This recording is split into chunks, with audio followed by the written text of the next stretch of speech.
প্যার নবী নূরে মুজাসসাম হুজুর আকরাম নুরুন আলা নূর মুহাম্মদুর রাসূল সাল্লাল্লাহু আলাইহি ওয়াসাল্লামের আপাদ মস্তক নূর ছিল। দলিল পবিত্র কোরআন মাজিদের সূরা ইউনূসে আল্লাহ বলেন ক্বাদ জাআকুম মিনাল্লাহি নূরু ওয়া কিতাবুম মুবিন। আল্লাহর পক্ষ থেকে আসছে একটি নূর, নূর হচ্ছে ওয়া হুয়া মুহাম্মদুর রাসূলুল্লাহ সাল্লাল্লাহু আলাইহি ওয়াসাল্লাম। তাফসীর করেছেন ইমাম সুয়ুতি, নূর দ্বারা উদ্দেশ্য নবী পাক সাল্লাল্লাহু আলাইহি ওয়াসাল্লাম। তাই ইমাম সুয়ুতিকে যা 2 লক্ষ হাদিস বা সনদ মুখস্থ ছিল, 75 বার যিনি আল্লাহর হাবিবকে তিনি জাগ্রত অবস্থায় দেখেছেন, যিনি 27 কদমে মিশর থেকে মদিনা নবীজির ওখানে জোহর পরে তিনি আসর পড়েছেন মদিনা শরীফে 27 কদমে, এমন একজন জলিলুল কদর, একজন বড় মাপের পণ্ডিত, তিনি বলেন নূর হচ্ছে মুহাম্মদ সাল্লাল্লাহু আলাইহি ওয়াসাল্লাম আর কিতাবে মুবিন হচ্ছে কোরআন। এই যে হচ্ছে হাদিসে আমরা দেখি কোরআন যেমন পেলাম, হাদিস পাকের মধ্যে দালাইলুন নবুয়া, মিশকাতুল মাসাবি, মুসনাদে আহমদ, সেখানে 3921 নম্বর হাদিস, কানজুল উম্মালের প্রায় 4000 নম্বর হাদিসে বলা হয়েছে রাসূল বলেছে ইন্নী আব্দুল্লাহ ওয়া আনা খাতামুন নাবিয়্যিন ওয়া আনা লা মুনজাদিলুন ফি তিনাতিহি। আমি হচ্ছে আল্লাহর পক্ষ থেকে আল্লাহর বান্দা এবং আমি খাতামুন নবিয়্যিন। ইন্না রুইয়া উম্মি আল্লাতী রাআত, আমার মা দেখেছেন, আমার মা আমেনা তিনি যখন আমাকে জন্ম দিলেন, জন্মের সময় একটা নূর বের হয়েছে, আদাআত লাহা কুসুর আশ-শাম, যে নূর থেকে শাম এবং সিরিয়ার প্রাসাদগুলো পর্যন্ত দেখা গেছে। তাহলে নবীজির নূরে শাম এবং সিরিয়ার প্রাসাদগুলো দেখা গেছে, এটি হাদিস পাকে আমরা পেলাম। এছাড়া নবী যখন পবিত্র মক্কা মুআজ্জামা থেকে মদিনা মুনাওয়ারায় যখন নবীজি হিজরত করলেন, তখন মদিনার সাহাবী তাবী ছোট্ট ছোট্ট সোনামণি যারা, তারাও কিন্তু নবীকে দেখে বলছিল আনতা শামসুন আনতা বাদরুন আনতা নূরুন ফাওকা নূর আনতা ইকসির ওয়া গালি আনতা মিসবাহুস সুদূর।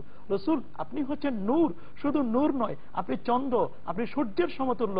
চন্দ্র এবং সূর্যের যে নূর আছে তার চেয়েও আপনার সিনার মধ্যে নূর আছে।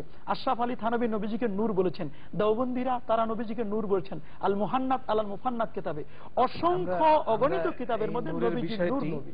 আমরা শুনতে থাকুন।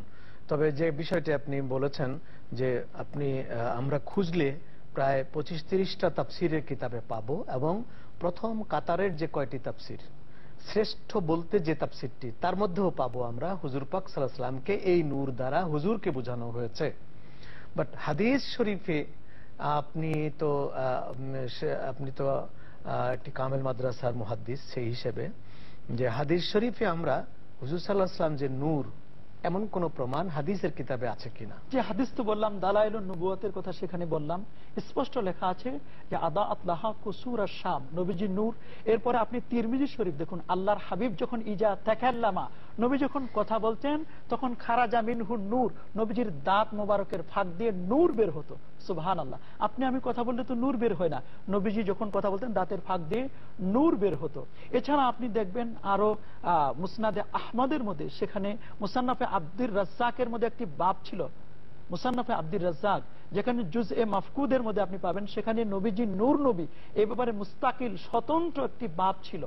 আল্লাহর হাবিব যে নূর। আপনি যদি কোরআনে নবীকে সাধারণ মানুষ মনে করেন, ওরা বলে ইন্নামা আনা বাশারুম মিসলুকুম, আমি তোমাদের মতো মানুষ। বাশার মানে উপরের লেভেলটা, চামড়াটা। অথচ অন্য আয়াতে আছে যে লাউ আতাআতুম বাশারান লাকুনতুম মিনাল খাসিরিন, রাসূলকে যদি তোমরা বাশার মনে করো তাহলে তোমরা ক্ষতিগ্রস্তের অন্তর্ভুক্ত হবে। রাসূল বলেছেন আইয়ুকুম মিসলি, কে আছো তোমরা আমার মতো?